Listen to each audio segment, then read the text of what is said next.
this week, we talk about how Nirvana used a process called inversion thinking to carve out a unique place for themselves in the music industry. They decided they didn't want to be part of a scene, they didn't want to be underground, but they also didn't want to be big and flashy, like Guns N' Roses or Motley Crue.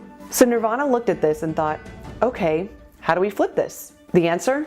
They used pop music as an influence to get a broad audience, but recorded and toured on a low budget so that the music did the talking. This process of inversion thinking is one of the most accessible ways to innovate. You can apply it to almost anything, from marketing to strategy, from dating to traveling. It's also a lifesaver if you're not getting anywhere in a brainstorm. Here's how inversion works. First, define the problem you want to solve or the outcome you want to achieve. This might be to make $1 million, lose 10 pounds, make 20% more sales this quarter. Second, turn the problem around. That gives us, how would I lose $1 million? How would I gain 10 pounds? Or how would I reduce sales by 20%? Third step, how do you avoid this negative situation? So you might lose $1 million by making multiple high-risk trades on the stock exchange, basically gambling away your investment. Let's not do that.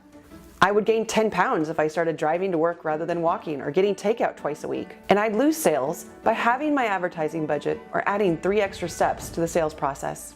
And yes, all this stuff is obvious, but it gives you a better perspective on the risk and reward of any decision. By inverting the problem, you spot many of the ways you could fail, which you might overlook if you were just focused on how to get a result you want. This process is applied by many businesses and thought leaders. The stock market is famous for being a risky business, but Warren Buffett, its most successful members, has always said that your first goal in an investment should be don't lose money. He built this billion-dollar fortune on this premise of inversion. It's also a great tool when you're starting something new. There's a fantastic technique you can use in startups and small businesses.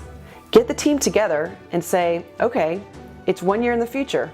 The business has failed and we all have to get new jobs.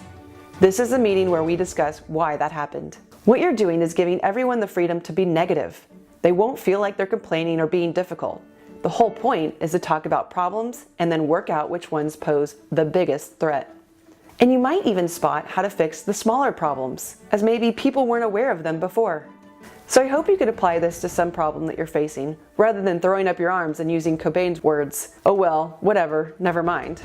Thank you for checking out Start Within. Like this video if you found it interesting. Each week, we release videos focusing on the newest technology and innovation companies are launching. We then go into some of the mindsets, tips, and solutions these companies employ to enable you to go out and launch new things right where you are. Don't forget to subscribe, and thank you for your support.